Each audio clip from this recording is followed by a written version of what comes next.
ब से बिहारी, ह से हमेशा और र से हम रंगदार है। मतलब आप शुरुआत में ही हमको ट्रोल करवा दीजिएगा।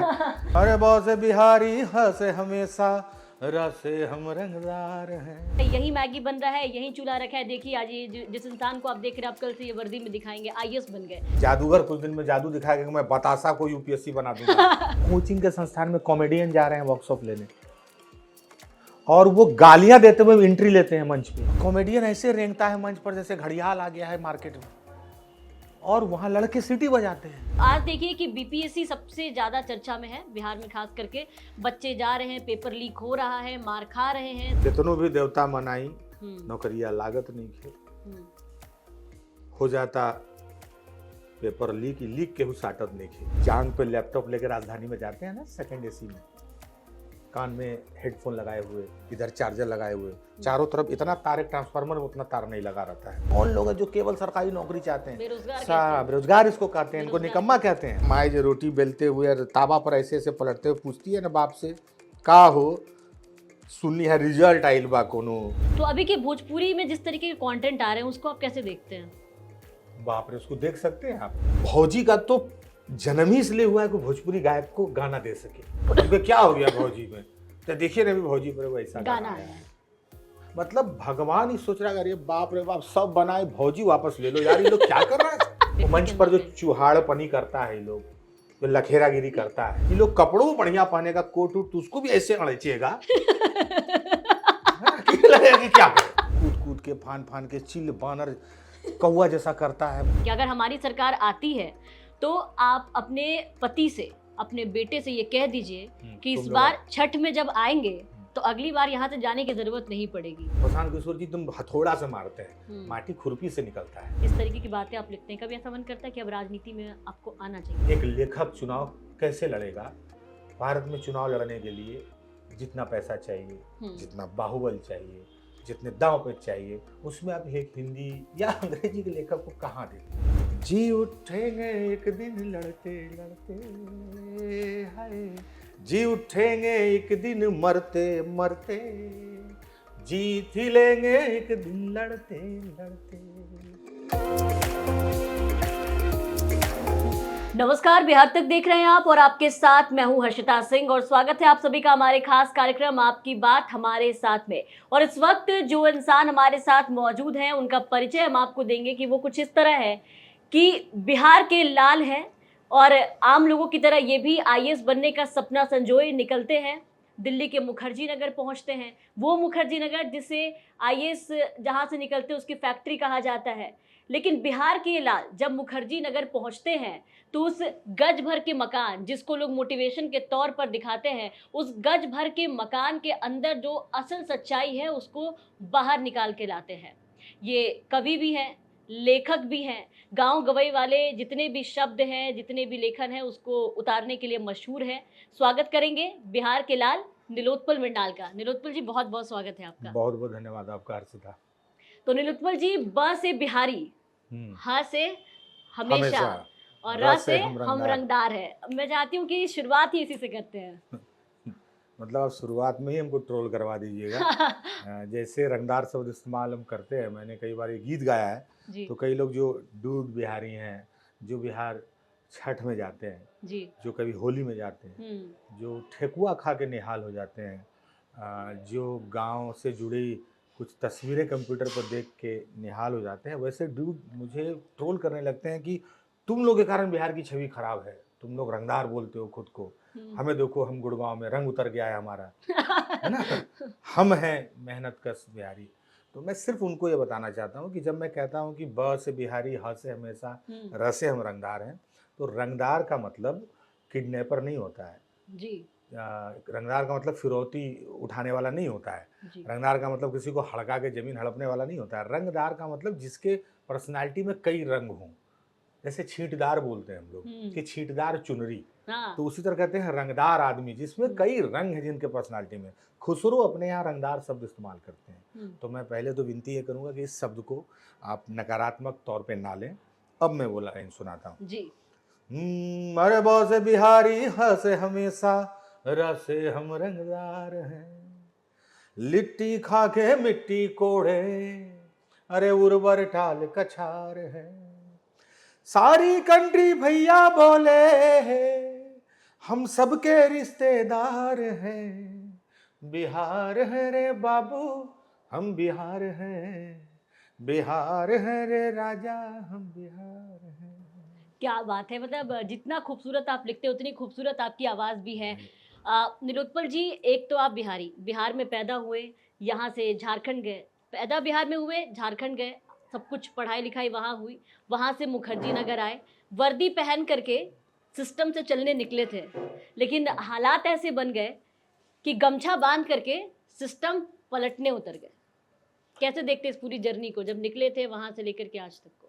एक तो मैं और एक पॉलिटिकली करेक्ट करूं कि मैं बिहार से निकला था और मैं बिहार ही गया था, तभी झारखंड बना नहीं था। हाँ, तब क्या तभी झारखंड, हाँ, तब हमें भी था, अभी तो तभी बँटवारा हाँ हो गया। तभी हमें नहीं पता था कि हमारा इमोशन, हमारी भावना हुँ, दो टुकड़ों में बढ़ जाएगी, जी। या हम जिस जमीन पर चले जा रहे हैं वहाँ एक राजनीतिक लकीर खिंच जाएगी, और ये एक जो है एक तरह की मिट्टी और एक तरह के लोग जो हैं वो दो तरह के भूगोल में बट जाएंगे। ऐसा हम लोगों ने जी। नहीं सोचा, दो तरह का राजनीतिक बंटवारा हो जाएगा। तो बिहार और झारखंड उन पीढ़ी के लिए बहुत एक उलझा हुआ सवाल है कि आप बिहारी हो कि झारखंडी हो। बिल्कुल, आज भी ज- लोग सवाल करते हैं, हाँ निलोत्पल मृणाल हाँ बिहारी हैं कि कि झारखंडी हैं? जिनका जन्म जो है कि वो 80-90 और 2000 के दशक में हुआ, जिन्होंने बिहार देखा था एकीकृत, जब 2000 में बिहार बटा और तब झारखंड बना। तो खैर वो बात तो है। लेकिन वहाँ से जब चले मुखर्जी नगर तो निश्चित रूप से हम लोग के पास और कोई विकल्प था नहीं। हुँ, शायद अगर हम ये कहें कि हम यही सोच के बचपन से चाहते थे कि आईएएस बने, तो मुझे लगता है कि बहुत ज़्यादा अतिशयोक्ति हो जाएगी कि हमने सोचा। असल में हम इसके अलावा कुछ सोच नहीं सकते थे, इसलिए हमें आईएएस करने आना था। हम अपने आसपास में जो उदाहरण देखते थे वो यही देखते थे कि जिला में कोई काबिल कलेक्टर आया है, जिला में कोई बहुत तूफानी एसपी आया है, हुँ, यही हमारे लिए उदाहरण था, है ना? हमारे लिए यही उदाहरण था। तो उसी को देखते हुए हमारे यहाँ कहानियाँ भी सुनाई जाती थी कि सेक्रेटरी रहे थे भारत सरकार में मुचकुंद दुबे, देवघर के थे, तो हम लोग को बताया जाता था कि उनसे इंटरव्यू में ऐसे पूछा गया था सवाल, हुँ, है ना? वो उन्होंने ऐसे जवाब दिया था। इस तरह की किंवदंतियाँ चलती थी। तो हमारे किस्से कहानियों में भी यही आकर्षण था। कोई हुँ। आईएएस बना, कोई आईपीएस बना, तो वही था, वही आकर्षण खींच लाया। और हमारे जैसे लाखों लोग तब भी आ रहे थे, अब भी आ रहे हैं। जी, लेकिन इस पूरी जर्नी को जब आप देखते हैं कि वहाँ से जब निकले आप, तो दिमाग में तो यही था कि आईएएस बनना है, लेकिन जब मुखर्जी नगर पहुँचते हो, जिस पे आपने पूरी किताब लिख डाली, क्योंकि मुझे लगता है कि जब तक आपने किताब नहीं लिखी थी और अभी भी जब ये दिल्ली कोचिंग कांड नहीं हुआ, तब से वो गज भर के मकान पे जो आपने पूरी बातें लिखी हैं, उस वक़्त में आपने लिखी थी। हुँ, जो अब उस गज भर के मकान को और उस 10 साल कमरे पहले। को कह सकते हैं कि हुँ। कमरे और हर दीवारों को कहते थे हर कि कैमरा जा रहा है आज। हाँ, कि लोग जाते थे और कहते थे कि भाई यही मैगी बन रहा है, यही चूल्हा रखा है, देखिए आज ये जिस इंसान को आप देख रहे हैं, आप कल से ये वर्दी में दिखाएँगे, आईएएस बन गए। लेकिन उसकी जो असल सच्चाई है, कि जो कहते हैं ना गज भर के कमरे के अंदर क्या तप रहा है, वो सच्चाई निलोत्पल मृणाल ने ही निकाल कर के बाहर तब दिखाया था, हाँ, बताया था। 2015 में वो किताब आई थी, हुँ, और मैंने कहा है कई बार कि 2015 से पहले मुखर्जी नगर इंटरनेट पर नहीं था इस तरह से, हुँ, है ना? किताबों में भी जी, इक्का-दुक्का जो कि हुँ, यूँ समझिए कि थोड़ी बहुत हुँ, कई उपन्यासों में खुशबू आती थी कि मुखर्जी नगर भी एक इलाका है, वहाँ कुछ लोग आईएएस की तैयारी करते हैं। जी, डार्क हॉर्स ने वो दुनिया दिखाई, हुँ, लेकिन एक तो विडंबना ये है कि हुँ, मुखर्जी नगर आजकल अपनी अच्छे खबरों की जगह बुरे खबरों के कारण ज़्यादा चर्चा में रहता है। बुरे खबरों का मतलब हादसों के कारण, है जी, ना? हादसों के कारण। तो वो दुनिया अब तो हर कोई हुँ, यूट्यूबर आज माइक लेके घूम रहा है मुखर्जी नगर। फ़िल्मकार जो है गलियों में घूम के फ़िल्म निकाल रहे हैं हुँ, मुखर्जी नगर से।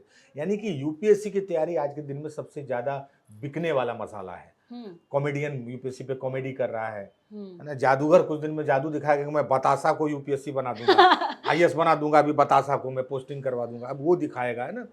हो सकता है कि कोई यूपीएससी नाम का टेम्पो भी आ जाए जिसको चलाएगा जो यूपीएससी की तैयारी कर रहा है। कोचिंग वाले ही टेम्पो भी दे देंगे चलाने, है ना?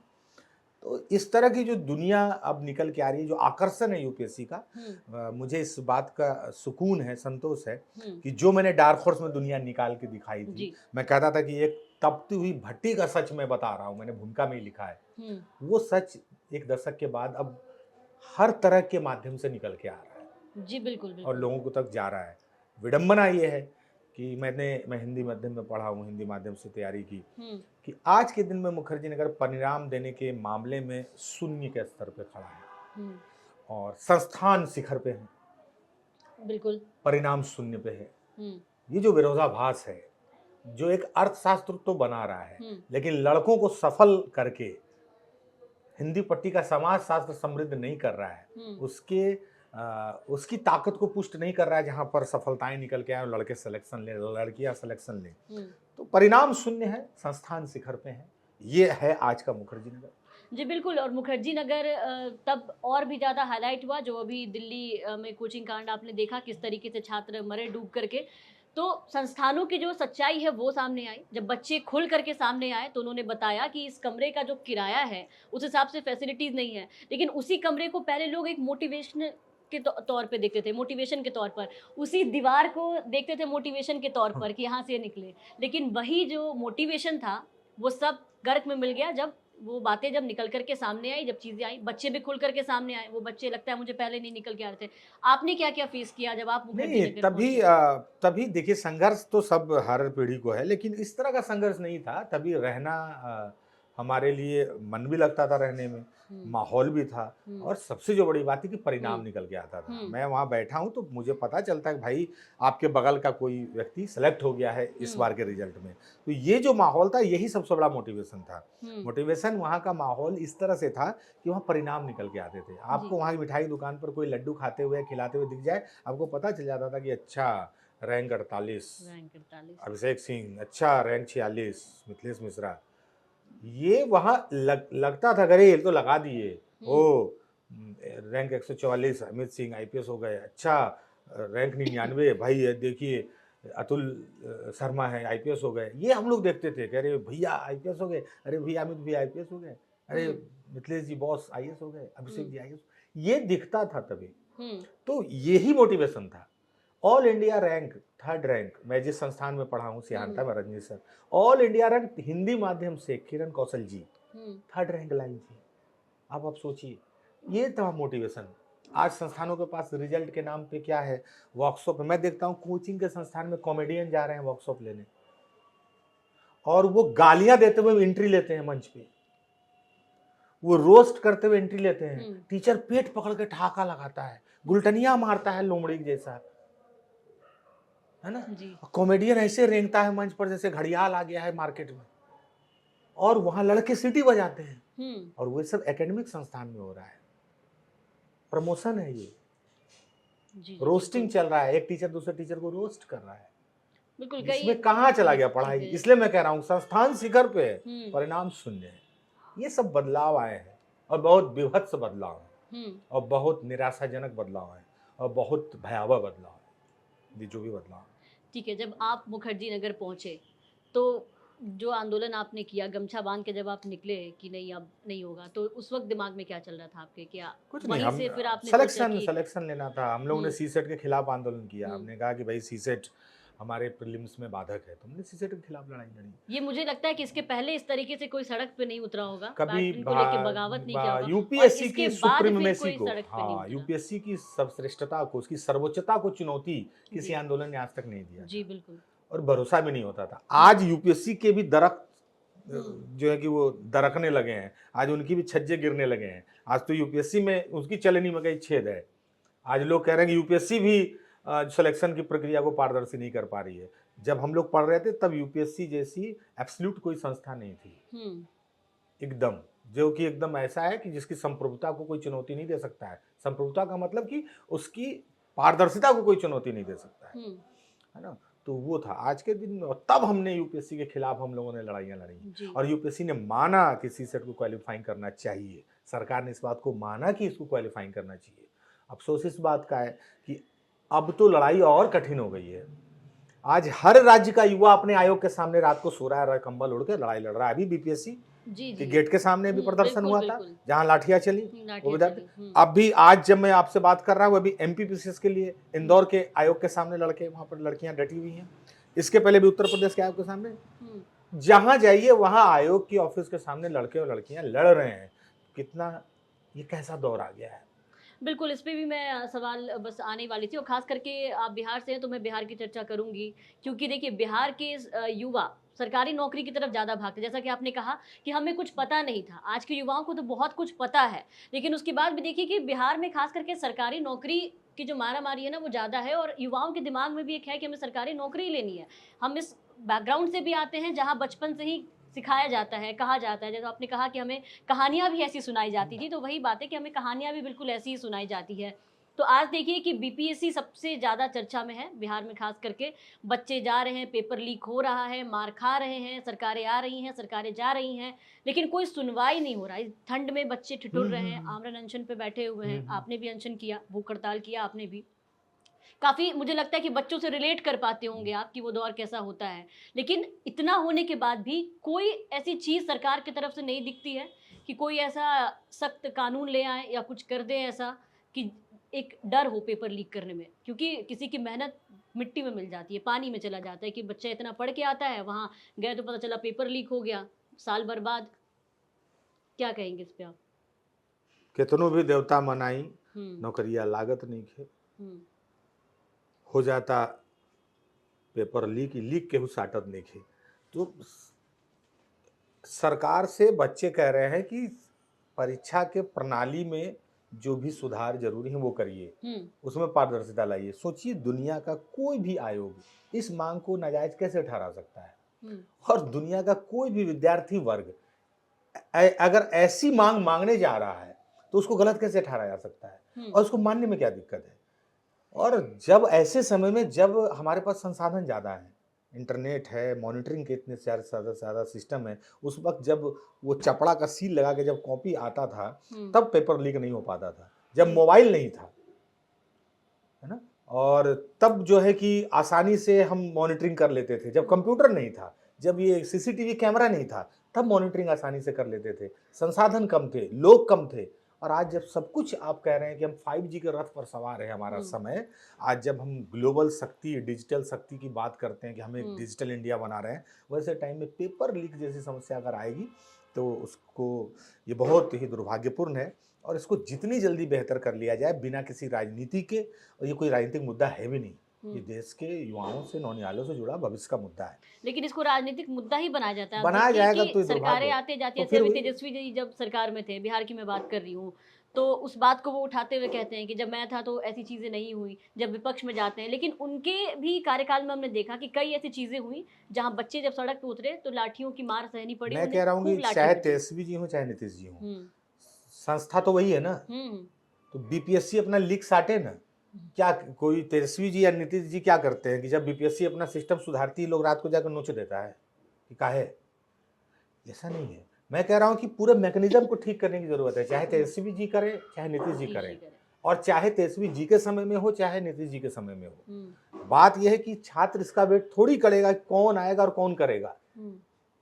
छात्र का भविष्य इसका वेट नहीं कर सकता है, इसलिए ये जितनी जल्दी हो जाए वो बेहतर है, और वो राज्य के भी हित में है। एक बात जो आपने बीच में कहा कि सरकारी नौकरी के पीछे भागते हैं बिहार के युवा, हालांकि इस पर मैं कई बार कह चुका हूँ, मैं एक बार और कोशिश करता हूँ ये बात अपनी कहने की कि देखिए, हिंदुस्तान में, बिहार में खास करके जो सरकारी नौकरी की तैयारी कर रहा है वो किस वर्ग से आने वाला बच्चा है? आर्थिक दृष्टिकोण से देखिए मिडिल क्लास फैमिली से मिडिल से भी नीचे नीचे। मिडिल क्लास के बच्चे गुड़गांव में जॉब करने लगे हैं।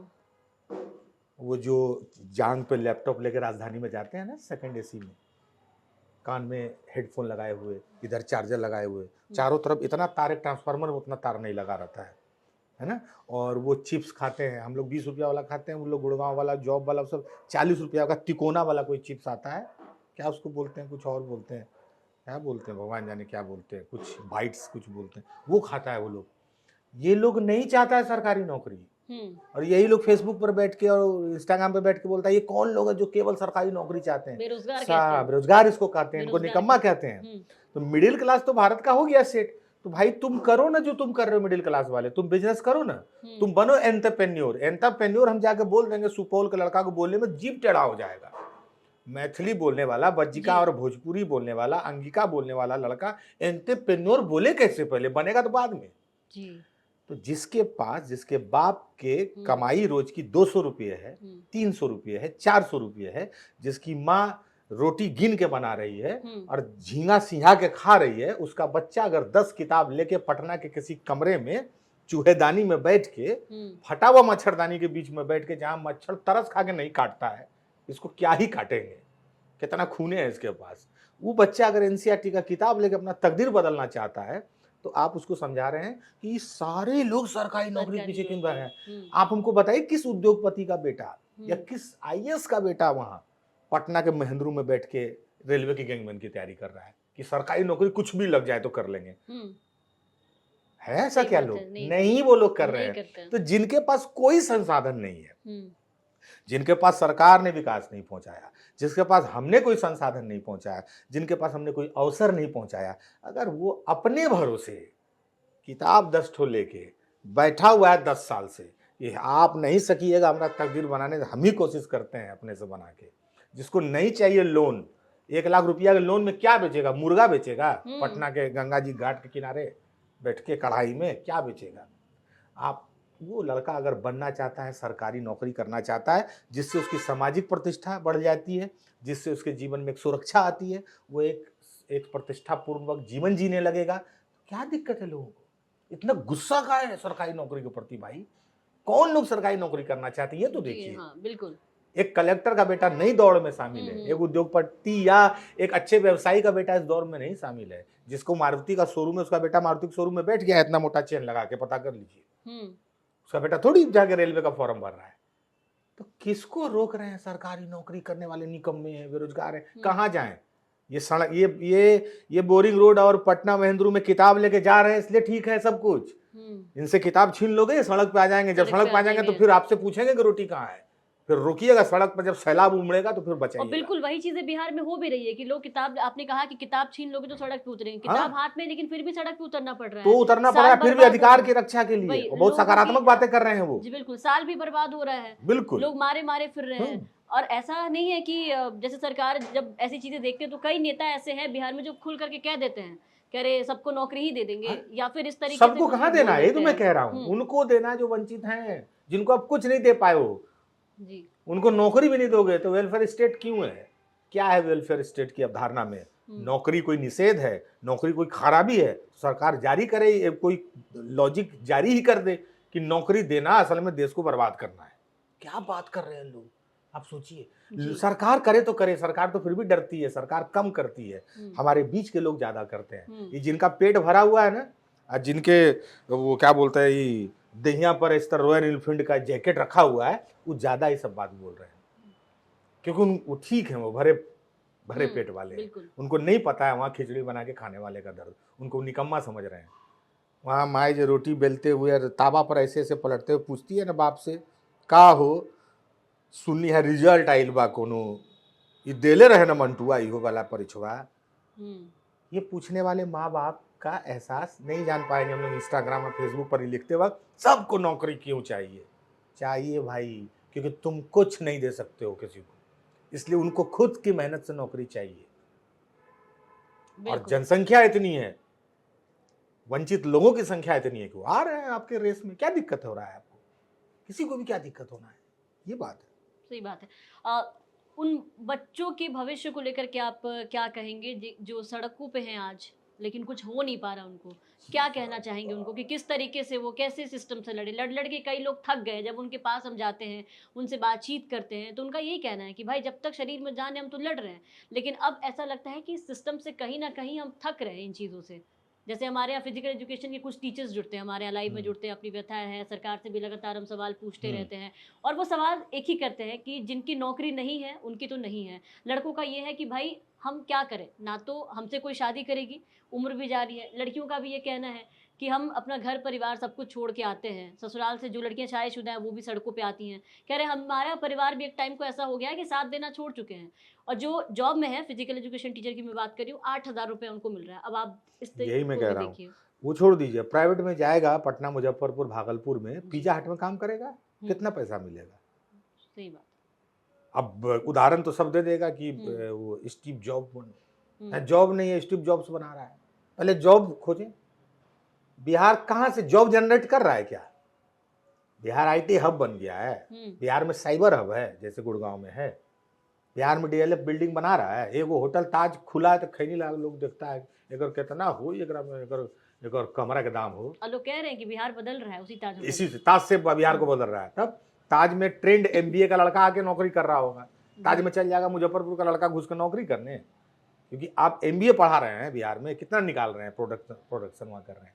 तो वही बात है कि आपका इंफ्रास्ट्रक्चर जब उस लायक है ही नहीं, तो पढ़ा के सरकारी नौकरी की वैकेंसी निकाल के जितना दूर सेट हो सकता है, जितनी सीटें हैं उतना भरिए, भरना ही होगा। ये लॉजिक नहीं चलेगा कि सबको नौकरी कैसे देंगे। अरे सबको नहीं देना है भाई, पहले जो लाइन में है जितना सीट है उतना भरो, बाकी पैसेंजर खड़ा रहेगा, दूसरा गाड़ी की व्यवस्था होगा। सरकारी गाड़ी नहीं आएगा, फिर प्राइवेट गाड़ी आएगा, वो भी नहीं आएगा तो फिर विधायक जी से गाड़ी लेगा, मुखिया जी से लेगा, तब भेजा जाएगा भीड़ को।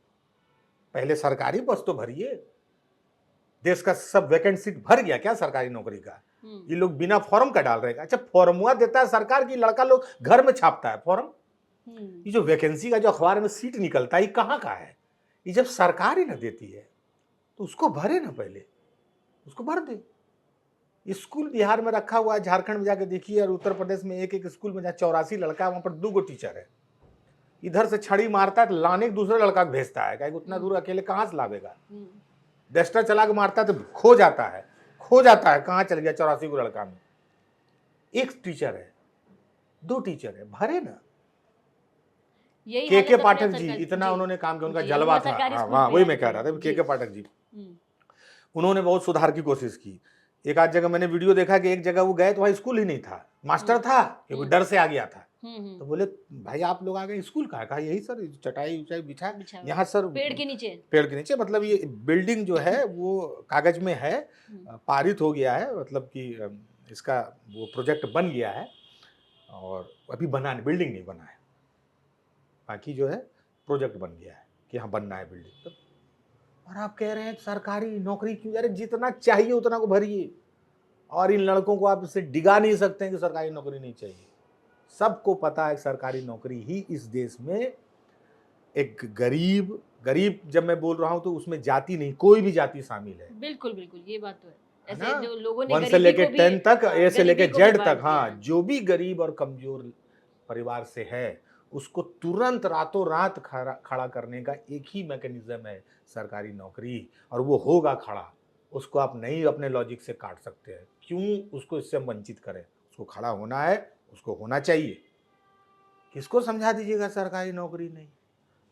अब हम तो चाहते हैं बिजनेस करना, हम तो लेखक हो गए हैं। अब हम चाहते हैं कि हमको मान लीजिए हम पिज्जा हट का एजेंसी चाहते हैं, 1 करोड़ हमको कहाँ से आ जाएगा? फिर आप कहिएगा 100 रुपया लेके आए थे अंबानी, हम कहाँ जाए? 100 रुपया लेकर हमको भेज दो कहीं, अगर कोई है तो हमारे साथ चलो, हम पीछे हो जाएंगे, तुम ही बन जाना अंबानी। इस तरह के किंवदंतियों के आधार पर किसी को मोटिवेट करके थोड़ी रास्ता दूसरा पकड़वा सकते हैं। तो जो लोग लड़ रहे हैं, अब लड़ना उनके भाग्य में है, उनको लड़ना चाहिए, लेकिन अगर लड़ाई आपका समय आपको लड़वा रहा है तो आपको ताकत भी दे रहा है, और आप लड़िए, आप सफल होंगे। जी देखिए, कहते हैं ना कि बिहार क्रांति की धरती है, उसी में से एक क्रांतिकारी देखा जाए तो हमारे साथ ही बैठे हैं। क्रांतिकारी वाली बात नहीं है, लेकिन हमको इस बात पर बड़ा, अभी मैं नया उपन्यास भी इस बात पर लिख रहा हूँ कि मेरे जितने पात्र हैं वो एक भी उसमें नौकरी नहीं पाता है, लेकिन वो 5 नौकरी के लिए लड़ रहा है, 6 नहीं पाता है, उसकी अपनी अपनी परिस्थितियां हैं। तो मुझे ये बात बहुत अफसोस होता है जब कोई ये कहता है, खाया पिया लड़का और लड़कियां जब कहती हैं कि इस सबको सरकारी नौकरी क्यों चाहिए, या निकम्मे बैठे हैं। ये बड़ा अजीब लगता है।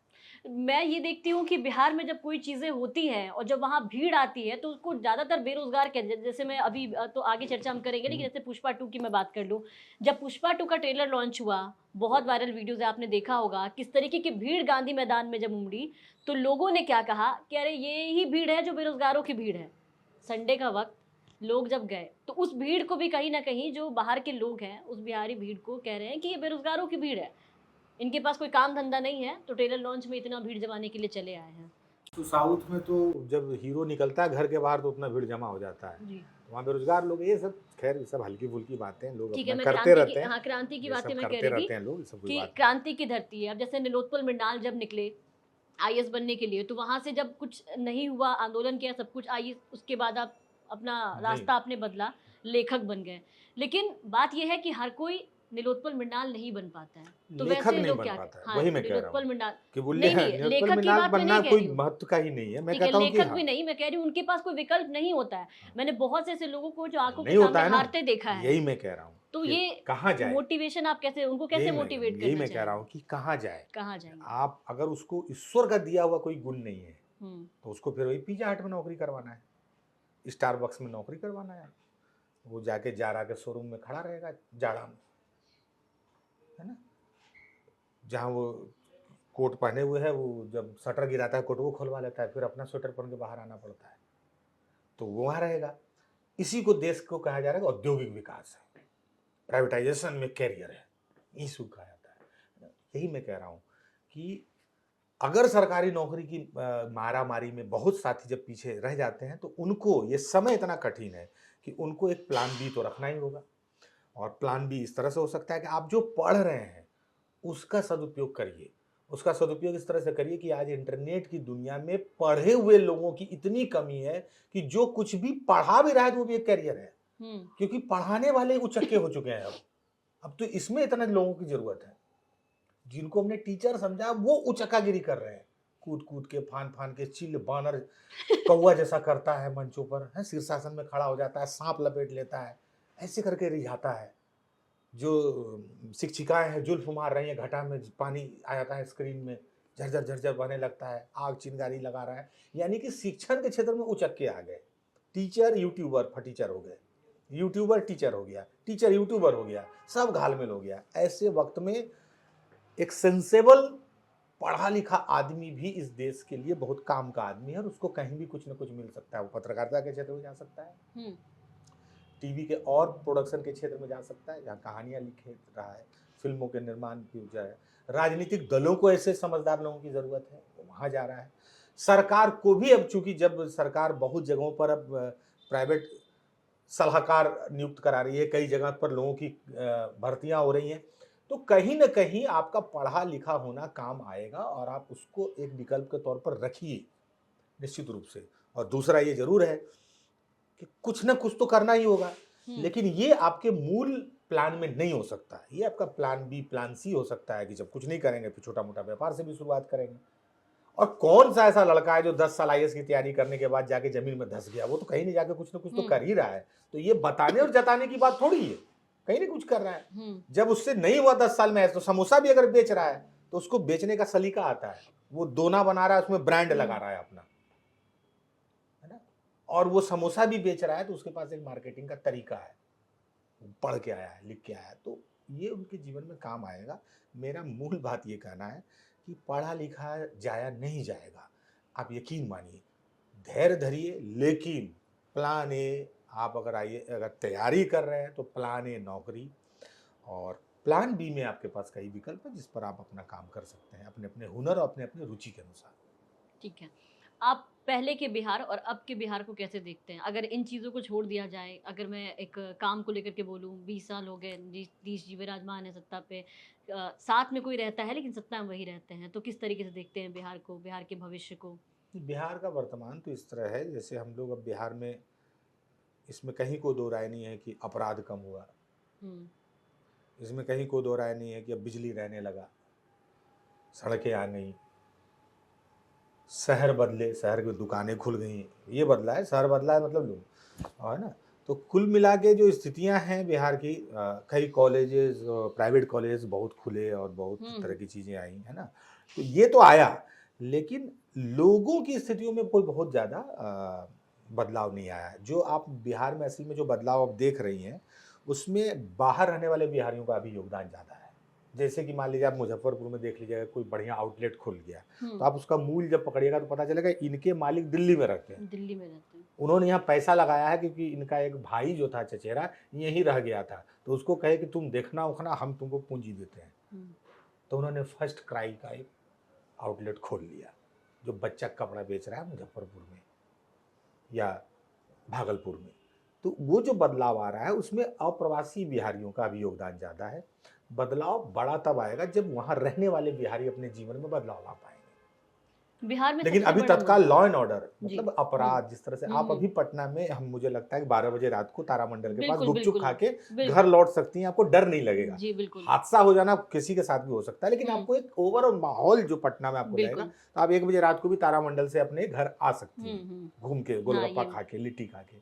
ये बदला है बिहार। यही भागलपुर भी इस तरह से बदला, तो मुजफ्फरपुर भी इस तरह से बदला है, इसी तरह से सिवान गोपालगंज भी बदला है। ये तो आया है। और वही बात फिर से उसको दूसरे तरफ से पलटा के कहूंगा कि बिहारी ग्रूम कर रहे हैं, बिहारी बाहर जाके काम कर रहे हैं अच्छा, इसी कारण जब वो अपने यहाँ वापस आते हैं तो एक अच्छा माहौल लगता है। लेकिन बिहार में रहने वाले लोगों के लिए भी बदलाव बाकी है आना। ठीक है। बिहारियों के लिए तो है, जैसे पंकज त्रिपाठी भैया मुंबई में जाके धमाल कर रहे हैं, लेकिन पटना में रह के कोई पंकज त्रिपाठी हो जाएंगे इसकी संभावना अभी कम है। हालांकि वो भी यहीं से गए हैं, लेकिन यहाँ से गए तो इतने वर्षों में कोई एक मनोज वाजपेयी जी आते हैं, इतने वर्षों में कोई एक पंकज त्रिपाठी जी आते हैं। ऐसा अगर वर्ष में 10 वर्षों में 5-7 भी का भी एवरेज बन जाएगा तो बड़ा बदलाव होगा। उस तरह क्रिकेट में भी वही बात है, वही बात और भी खेल में है, वही बात और भी क्षेत्र में है।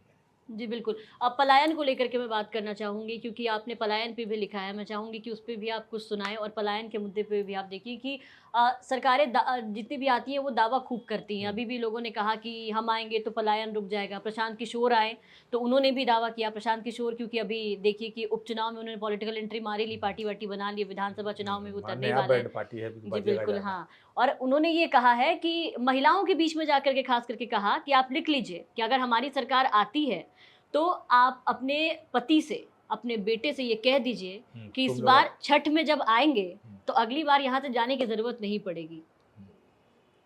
क्या लगता है, बदल पाएंगे पलायन का ये मुद्दा? अच्छा लगता है। मैं दो सुनने में तो काफी अच्छा लगता है, हमें भी अच्छा लगता है। प्रशांत किशोर जी आए हैं, और कोई भी व्यक्ति जब आएगा तो वो इसी उम्मीद के साथ आएगा और इसी उत्साह के साथ आएगा और इसी ईमानदारी के साथ आएगा। तो प्रशांत किशोर जी में वो तीनों है, मैं ये उम्मीद करता हूँ और दिखता भी है।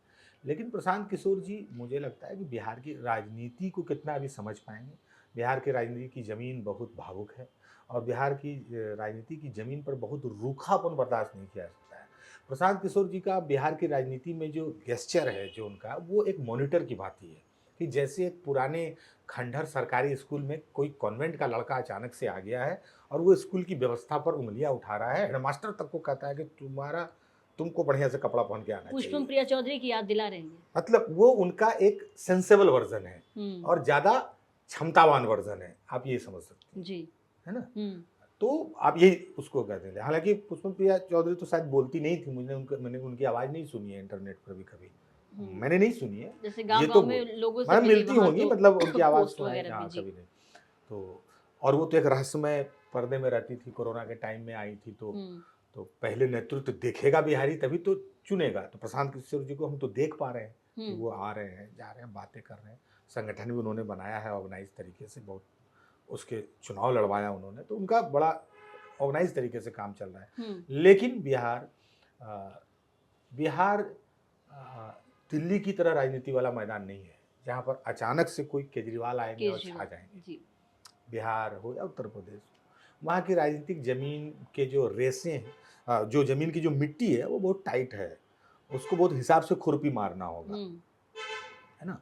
तो ये बात है। तो वो उसमें कितना अपना बिरवा रोप पाए हैं अभी, वो तो चुनाव में बूथ पर जब फसल उगती है वोट की उससे अंदाजा लगता है। लेकिन इतनी माटी ढीली है नहीं बिहार की जितना, और प्रशांत किशोर जी तुम हथौड़ा से मारते हैं, माटी खुरपी से निकलता है, हथौड़ा से नहीं निकलता है। तो प्रशांत किशोर जी हथौड़ा से मिट्टी कोड़ रहे हैं, जो उनका गेस्चर है। जैसे नेताओं को डांटना, मैंने कई एक वीडियो देखे जिसमें बोले तू बहुत बोलता है, बाहर निकल जाओ। बोलेगा भाई, काहे नहीं बोलेगा? तो संपूर्ण क्रांति के इतिहास पढ़ के आया जहाँ जयप्रकाश बोले थे गांधी मैदान में, उस बीच में राजनीति करना है आपको, जहाँ आपको सब कुछ बर्दाश्त भी करना है। तो बिहार की राजनीति का तरीका थोड़ा अलग है। मुझे नहीं पता कि उसमें प्रशांत किशोर जी किस तरह से एडजस्ट करेंगे पहले, अभी तो बाकी बातें तो बाद में होगी, पहले उसमें उस खांचे में घुसे कैसे, फिर परिवर्तन की बात आएगी। ठीक है, आप तो सटल बिहारी हैं बाहर, जैसा आपने कहा कि जो बाहर निकल के जो अच्छा कर रहे हैं सटल बिहारी हैं, लेकिन जो लोग लटक करके जब घर जाते हैं और वहाँ से कुछ लोग पहुँचते हैं, कुछ लोग नहीं भी पहुँच पाते हैं, उनको जब आप इस हालत में देखते हैं तो कैसा लगता है? उस वक्त क्या निकलता है अंदर से?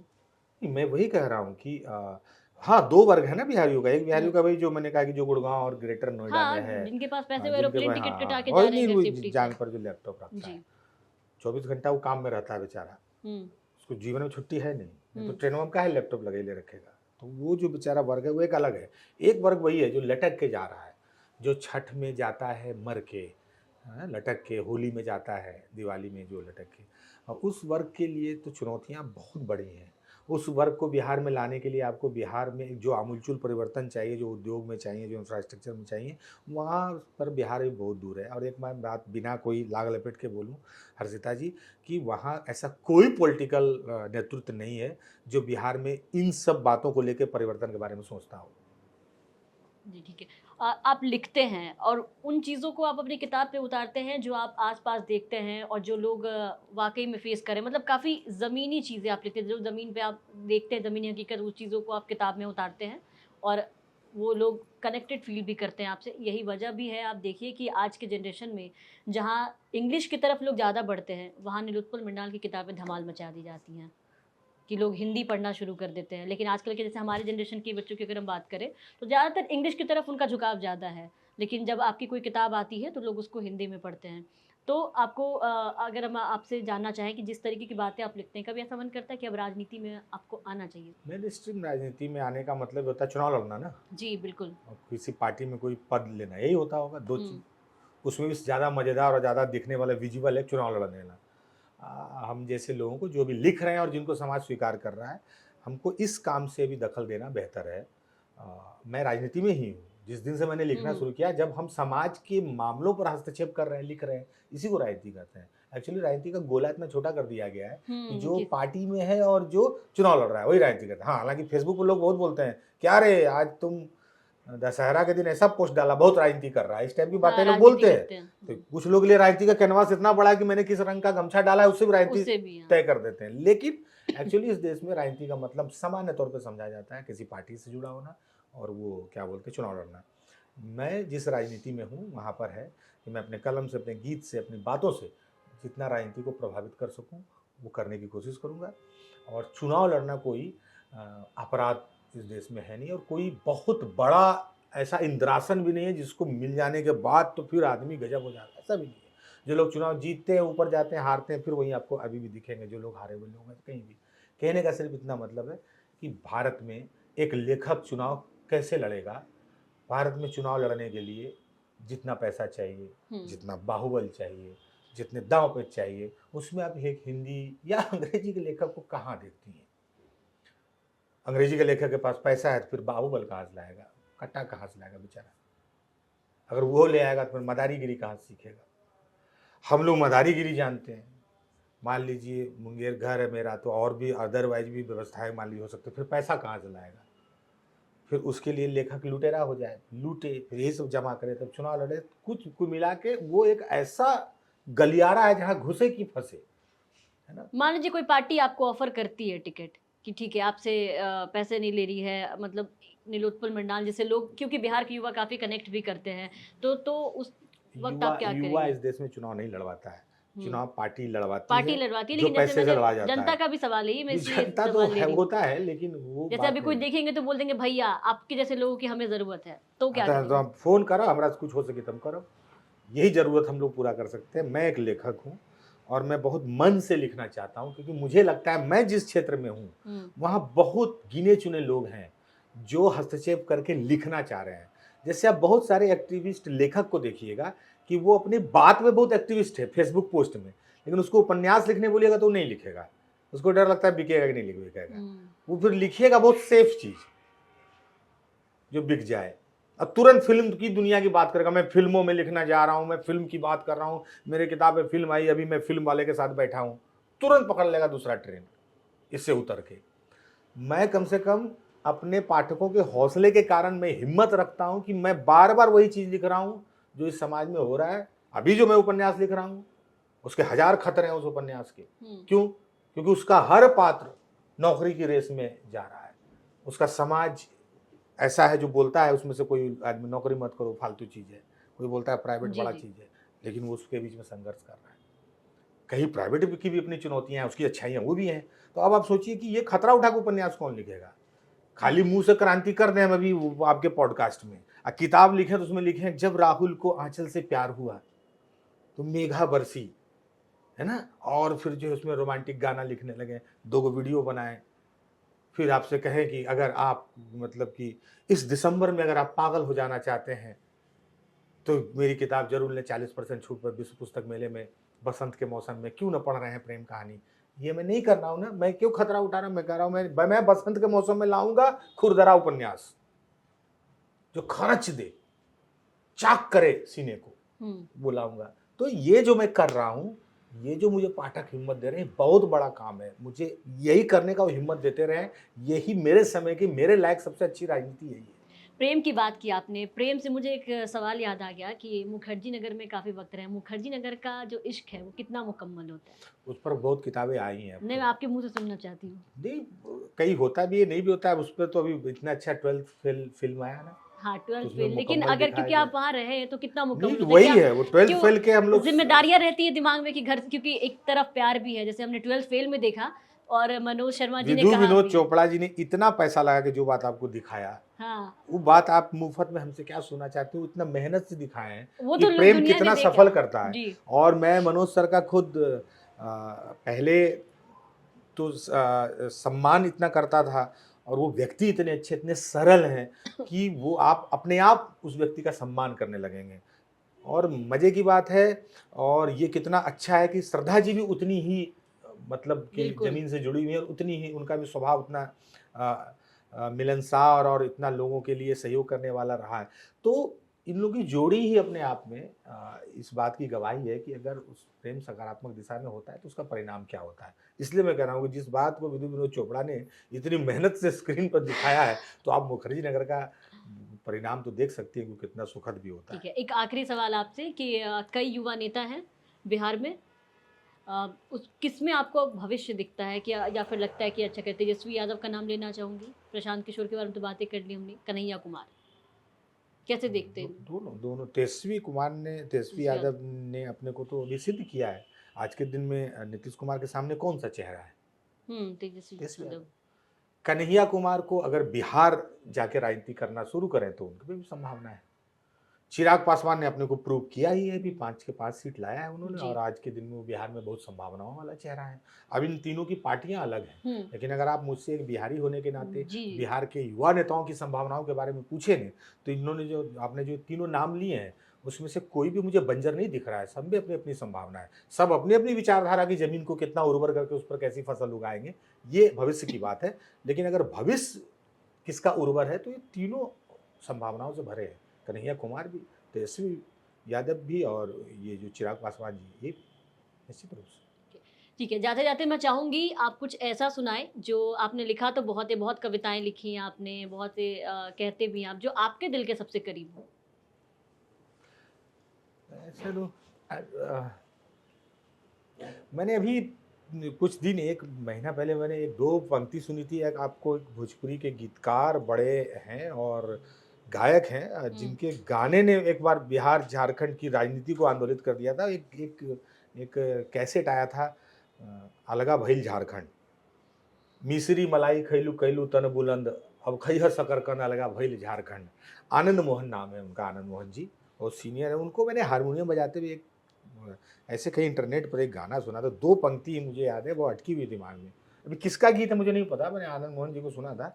मैं इसके रूपक पर, इसका जो रूपक है कि गमछा में बांध के बाहर ले ले, ये इतना आकर्षक, मतलब एक श्रोता ने, एक लेखक के तौर पे आप जानिए कि इसने मुझे इतना आकर्षित किया। अब शायद इसके लेखक अगर आनंद मोहन जी हैं, या पता नहीं इस गीत को किसने लिखा है, उनको बहुत बहुत शुभकामनाएं।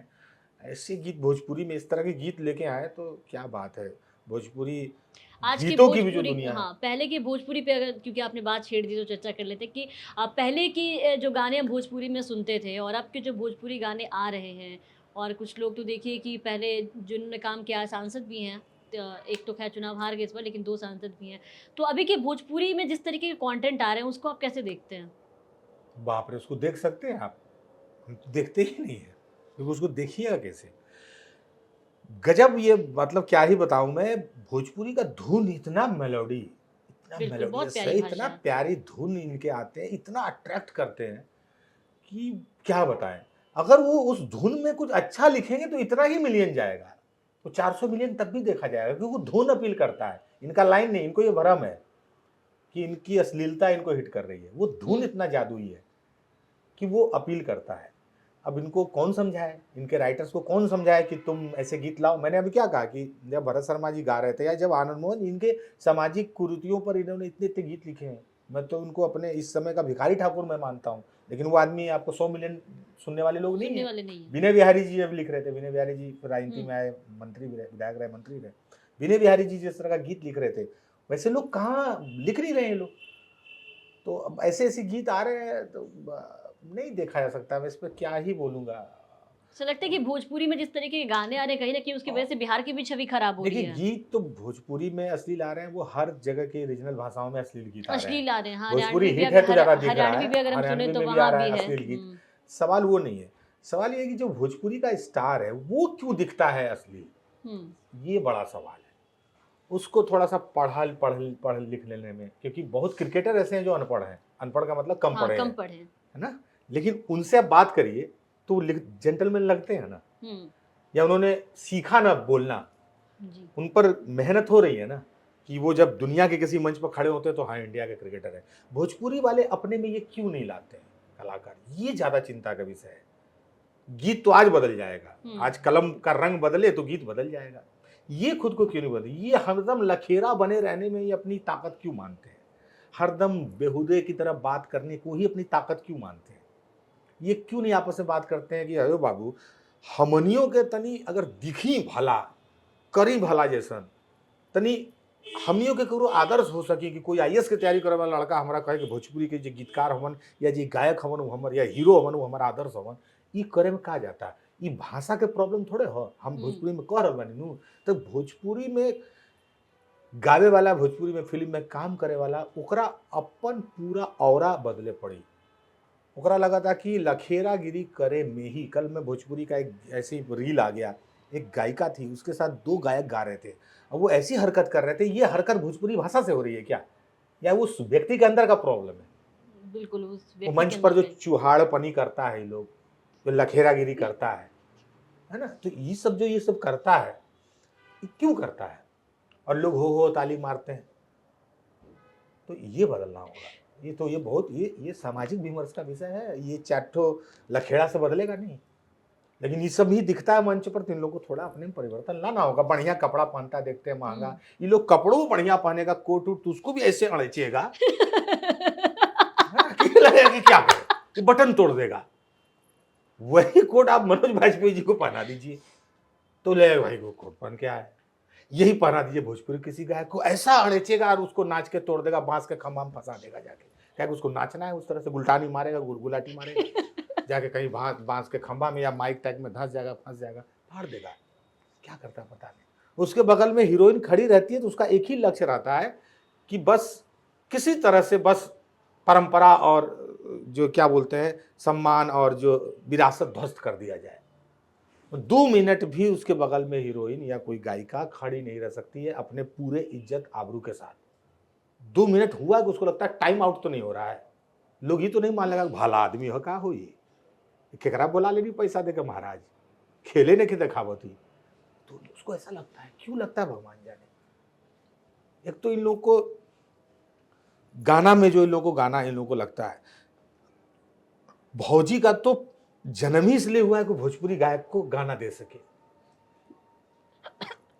अभी हमने रितेश पांडे जी का इंटरव्यू किया था और हमने उनसे ये सवाल किया भी था कि भोजपुरी में 2-3 चीजें बहुत ज्यादा फेमस है, उसी के इर्द गिर्द गाने बनते हैं। हाँ? एक तो ढोड़ी, भौजी और जीजा जी। और ये जो रिश्ते हैं ना, जैसे हमारे यहाँ मैंने जिक्र भी किया था कि हमारे यहाँ भाभी को माँ समान मानते हैं, जीजा साली का भी रिश्ता एक अच्छा होता है, लेकिन भोजपुरी में ना इस पूरे रिश्तों को बदल करके रख दिया है। नहीं, इन लोगों ने भोजपुरी मतलब गाने में मैं कह रही हूँ, गाने में ऐसा करते हैं। बाहर के लोग पूछते हैं कि भौजी क्या होती है आप लोगों के यहाँ बिल्कुल उनके क्या हो गया भौजी में, तो देखिए ना भी भौजी पर वैसा गाना है। मतलब भगवान ही सोच रहा है बाप रे बाप सब बनाए, भौजी वापस ले लो यार, ये लोग क्या कर रहा है। वो चित्रगुप्त से कह रहे, चित्रगुप्त लिस्ट निकालो कितना भौजी हम लोग दिए हो भोजपुरी को, यार वापस दो यार, ये लोग क्या कर रहा है। वो कह रहा नहीं देगा सर, ये लोग 500-500 मिलियन इसी से ले रहा है भौजी से। भौजी तो बिहा जब होता है तो भौजी मंडप में कर देती है, इसमें देवर लोग कौन है, आप लोग गाना बनाइएगा नहीं, जैसे बेटी भौजी में तब्दील होती है, वो भोजपुरी गायक उसको अपने गीत का मसाला बनाने के लिए तैयार बैठा है यार, छनौटा लेके। ये दिक्कत है इस। तो मैं यही कहना चाहूँगा इन गायकों से, आपका कला इतना अच्छा है भोजपुरी के गायकों का, आपके पास धुन इतना अच्छा है, और मैं सच जो ये अश्लील गाते हैं उसमें भी वीटी ही, मतलब इतना ये लोग कहाँ से रूपक लाता है। तुलसीदास इन लोग के सामने सरेंडर कर दें, ऐसा ऐसा चीज निकाल के लाता है। तुलसीदास कह रहे हैं सीता जी के सौंदर्य का वर्णन करते हैं कि सारे उपमान, सब उपमान रहु जुठारी, हम सारे उपमान झूठे हो गए, नया क्या लिखे। भोजपुरी गायक लिख देता है, घटना घटता नहीं है कि रातें रात गाना तैयार कर देता है। उतना देर में विश्वकर्मा जी मंदिर नहीं बना सकते जितना देर में भोजपुरी गायक गाना बना देता है किसी मुद्दा पर। मुद्दा सोचता है कि अभी तो मुद्दा बने भी नहीं है रात भर में, सुबह हमको हेडलाइन में छापेगा अखबार, तब तक भोजपुरी गायक गिरा देता है गाना। इतना प्रतिभा के बावजूद क्यों ऐसा काम करते हैं कि हमें बाहर में कोई पूछता है कि भौजी क्या होती है जिसमें बड़ा भोजपुरी का गायक लोग आपका गाता है। ढोड़ी ऐसा कहाँ पे, ये कहाँ का अंग है, पूरे बॉडी में कहाँ रहता है, ये बोलता है ढोड़ी का पीछा कर रहा है आपका गायक भोजपुरी। ये हालत है, आप सोचिए ये स्थिति। बिल्कुल इन लोगों से वही निवेदन है कि आप में सारी प्रतिभा है, इस प्रतिभा को थोड़ा सा अगर आप सील तरीके से, औदात्यपूर्ण तरीके से, गरिमामयी तरीके से अगर लेके आए तो आप सम्मान के भी हकदार हो जाएंगे। अभी आपके पास फैन है, अभी आपके पास सब्सक्राइबर है, अभी आपके पास व्यू है, कल आपके पास इज्जत भी होगा। कल आप आईएएस बने हुए लड़कों के हो सकते हैं आदर्श हो जाएंगे, कल आप एक भले व्यक्ति के आदर्श हो जाएंगे। कल हो सकता है आपका फोटो ड्राइंग रूम में लगाएगा कोई भोजपुरिया परिवार की, ये हमारे भोजपुरी का भिखारी ठाकुर, ये हमारे भोजपुरी की आदरणीय स्वर्गीय शारदा सिन्हा। ये करिए ना, ये आपके हाथ में कर सकते हैं आप। चलिए, बहुत बहुत शुक्रिया निरुत्पल जी समय देने के लिए और इस तरीके से बिल्कुल चर्चा करने के लिए। मैं चाहूँगी जाते जाते एक कुछ सुना जाए आप उन बच्चों के लिए भी जो आज बिहार के सड़कों पर हैं। कांधे पर ले गमछा चलते चलते, जीत लेंगे एक दिन लड़ते लड़ते, गली गली में सन्नाटों की गश्ती है, अभी तो ये मुर्दा लोगों की बस्ती है, जी उठेंगे एक दिन लड़ते लड़ते, है जी उठेंगे एक दिन मरते मरते, जीत ही लेंगे एक दिन लड़ते लड़ते, कांधे पर ले गमछा चलते चलते, जीत ही लेंगे एक दिन लड़ते लड़ते। क्या बात है, बहुत बहुत शुक्रिया निरुत्पल जी आपका हमारे साथ जुड़ने के लिए। हर्षिता जी, इतनी देर तक बिहार के युवाओं और बिहार के सारी चीज़ों, बिहार पे बात करने के लिए, और आप लोग जैसी पत्रकार भी हैं, तो ये भी एक संभावना है कि भाई बिहार के बदलाव में आप लोग की भूमिका महत्वपूर्ण होने वाली है, क्योंकि आप लोग अपने विषयों को लेकर इतनी चिंतित हैं, इतनी गंभीर हैं, तभी आप ऐसे विषयों पर बात करती हैं। आपने इस बात की फिक्र कम की कि हम मसाला लेकर आए, तो इसके लिए आपको भी बहुत बहुत बधाई। बिहार ऐसे ही बदलेगा, सबके प्रयास से बदलेगा, सबके सामूहिक प्रयास से बदलेगा। बिहार तक देखने वालों को बहुत बहुत शुभकामनाएं नव वर्ष की, और बहुत बहुत आभार। जय हो, जिंदाबाद। तो निरुत्पल मृणाल जी हमारे साथ थे, और जाते जाते जो सुनाया आपने, जो बिहार के छात्र खास करके मैं उनसे कहना चाहूँगी जो इस वक्त सड़कों पे हैं, बिल्कुल सुनिए और समझिए, और बिल्कुल ऐसे ही डटे रहिए, और एक दिन कामयाबी ज़रूर मिलेगी कि जीत लेंगे हम लड़ते लड़ते। इंटरव्यू कैसा लगा कमेंट सेक्शन में ज़रूर बताएं, और बिहार की तमाम खबरों के लिए आप बने रहे बिहार तक के साथ।